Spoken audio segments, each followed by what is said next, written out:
Good day everyone.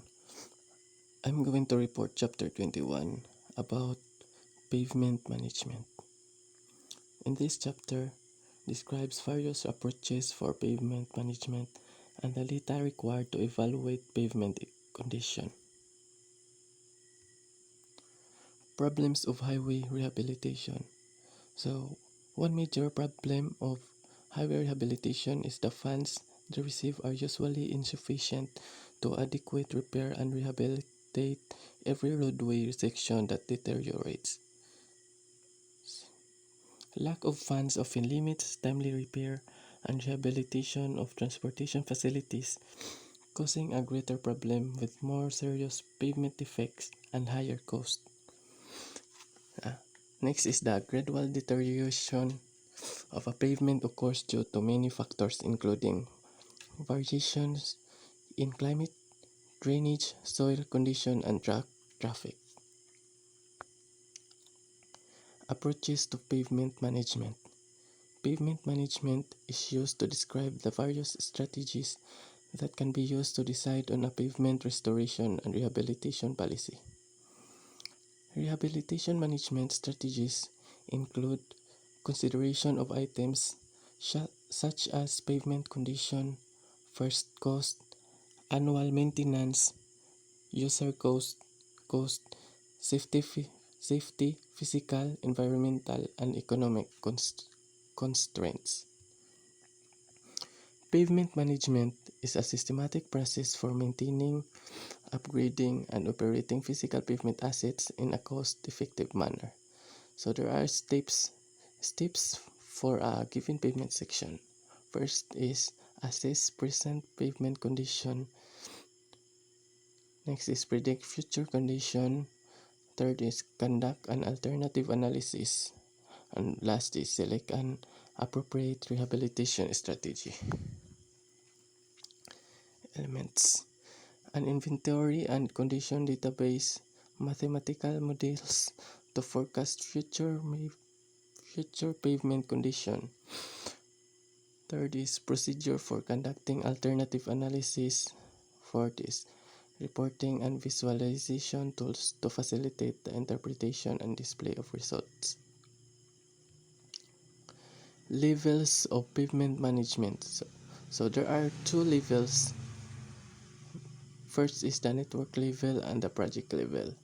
So, network level is concerned with the entire highway network and all of the pavement sections that comprise the system, while the project level is the attention is directed toward determining the specific maintenance or rehabilitation action needed to preserve a specific element or project that has been selected by the network level process.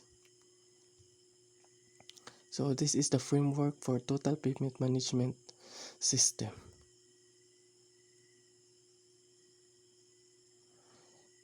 Importance of pavement condition data. So the first step in the process of pavement management is to secure data about the condition of each pavement section in the system. Pavement condition data are used for the following purposes. First is establishing project priorities. Second is establishing options. And third is forecasting performance. So, establishing project priorities. Data on pavement condition are used to establish the relative condition of each pavement and to establish project priorities.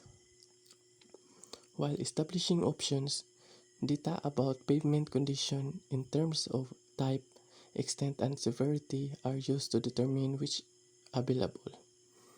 Third, which is the forecasting performance. By use of correlations between pavement performance indicators and variables such as traffic loadings, it is possible to predict the likely future condition of any given pavement section. This information is useful for preparing long-range budget estimates of the cost to maintain the highway system. Methods for determining roadway condition.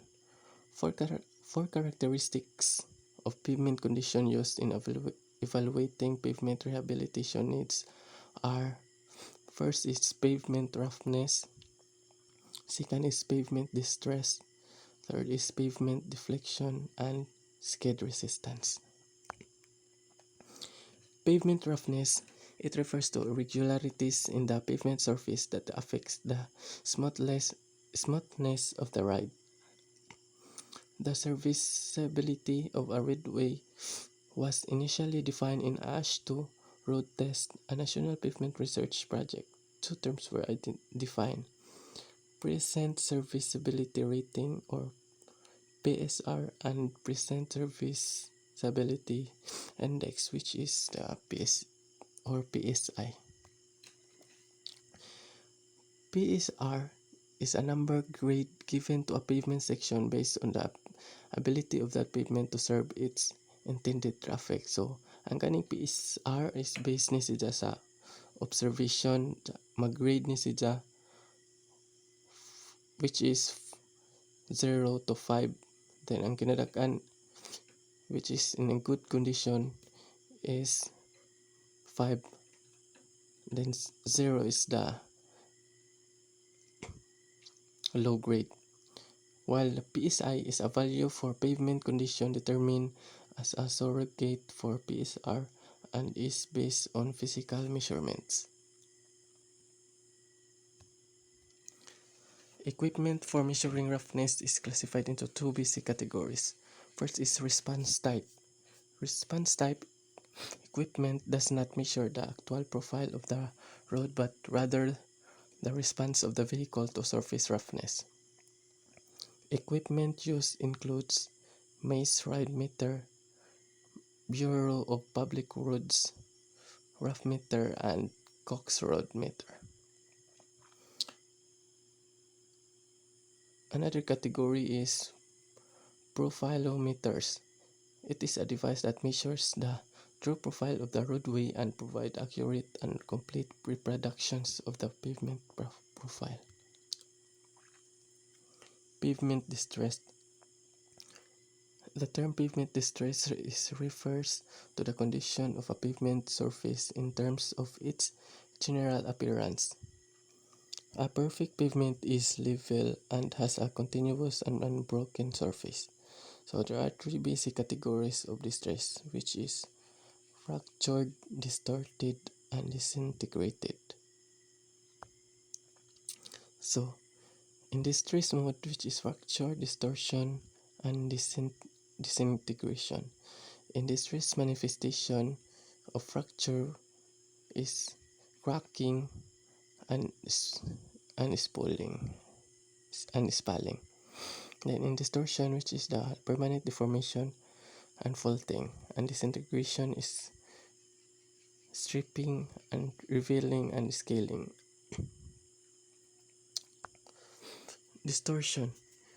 So distortion is usually measured by determining the extent of rotting, and disintegration is measured by the amount of revealing. The survey forms distinguish between bituminous and Portland cement concrete pavement. So, for bituminous pavements, the items observed are corrugations, alligator cracking, revealing, rotting, longitudinal cracking, transverse cracking, and patching.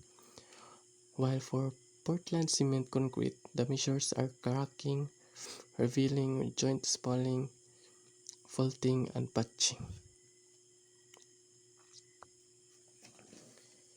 Pavement Condition Index or PCI. The Pavement Condition Index is a widely used pavement distress index developed by the U.S. Army Corps of Engineers. Types of distress when using PCI are alligator cracking, which is a series of interconnecting cracks that are caused by fatigue, failure of pavement surface under the repeated traffic loadings. Next is the beading, a film of bituminous material on the pavement surface that becomes viscous when warm. It is caused by excessive amount of bituminous material in the asphalt mix. Next is another is block cracking. Interconnected cracks that divide the pavement into rectangular pieces. Next is corrugation. Corrugation is a series of closely spaced ridges and valleys occurring at regular intervals. Pavement structural condition. The structural adequacy of a pavement is measured either by non-destructive means which measure deflection under static or dynamic loadings, or by destructive test which involves removing sections of the pavement and testing this in the laboratory. Skid resistance. It is a data collected to monitor and evaluate the effectiveness of a pavement in preventing or reducing skid-related accidents. So example, in measuring skid resistance, so a 10,000 pounds load is placed on two tires of a lock wheel trailer at a speed of 30 miles per hour. A force of 500 pounds is required to move the device. So determine the skid resistance and the surface type, assuming that 3 dead tires were used. So solution. Skid resistance or SK is equal to 100 times F, which is F is the friction factor. So equals 100 times L over N, which is L is the lateral or frictional force required to cause two surfaces to move tangentially to each other, over N, which is the force perpendicular to the two surfaces, equals 100 times the value of L, which is 5,000 over 10,000, is equal to 50. From figure 12.13, at 30 miles per hour and its skid resistance is equal to 50, the surface type is coarse texture and gritty. Pavement condition prediction. Condition prediction models are essential to the pavement management process at both the network and the project level. In the network level, prediction models forecast the future condition of the network and are the basis of project planning, inspection, scheduling of maintenance, and rehabilitation activities.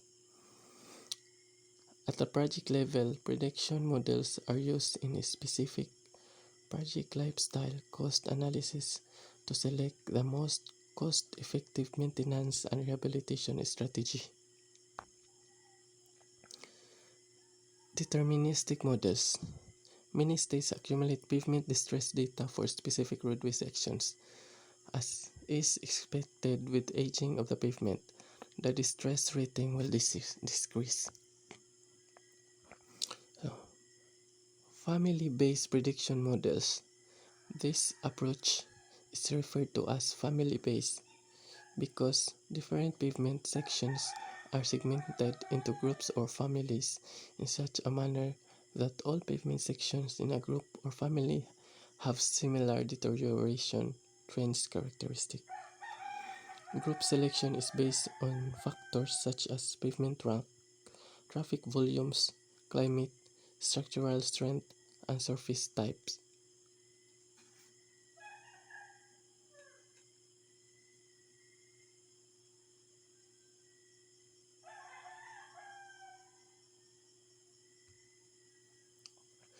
Multi-regression prediction models, in contrast to family-based prediction models which related an element's condition indexed to a single independent variable. Multiple regression prediction models relate the pavement condition index, or PSI, for a given highway section to several factors that affect deterioration, such as age, usage level, climate and environmental conditions, structural strength, and construction materials.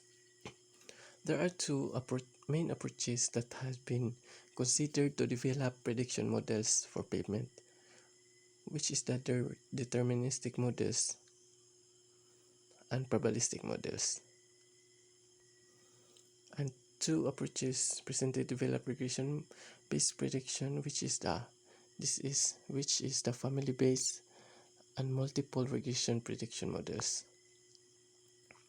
So when we say probabilistic models, which is considered to develop prediction models for pavement, is a method which is based on the assumption of the future conditions can be determined from the present state if the probabilities of given outcomes are known.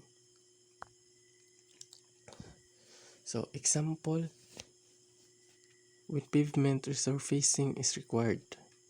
So we need to determine the age when pavement resurfacing is required. So determine the number of years or age before a pavement section belonging to family 2 AEDT is greater than or equal to 10,000 will need to be resurfaced if pavement overlays are necessary when the PCI value falls below 74. Solution: using the model previously developed, determine the age at which the section will reach a PCI of 74 as follows. 74 equals 99.74 minus 3.99 plus 0.12 h squared. Therefore, 0.12 h squared minus 3.99 h plus 25.74, which is the 99.74 minus 74 manang 25.74 equals 0. So, isolve na si Jana to in quadratic equation as follows. So, h equals positive 3.99 minus the square root of 3.99 squared minus 4 0.12 times 25.74, which is the c, over 2 times 0.12, which is based na sa formula sa quadratic equation, which is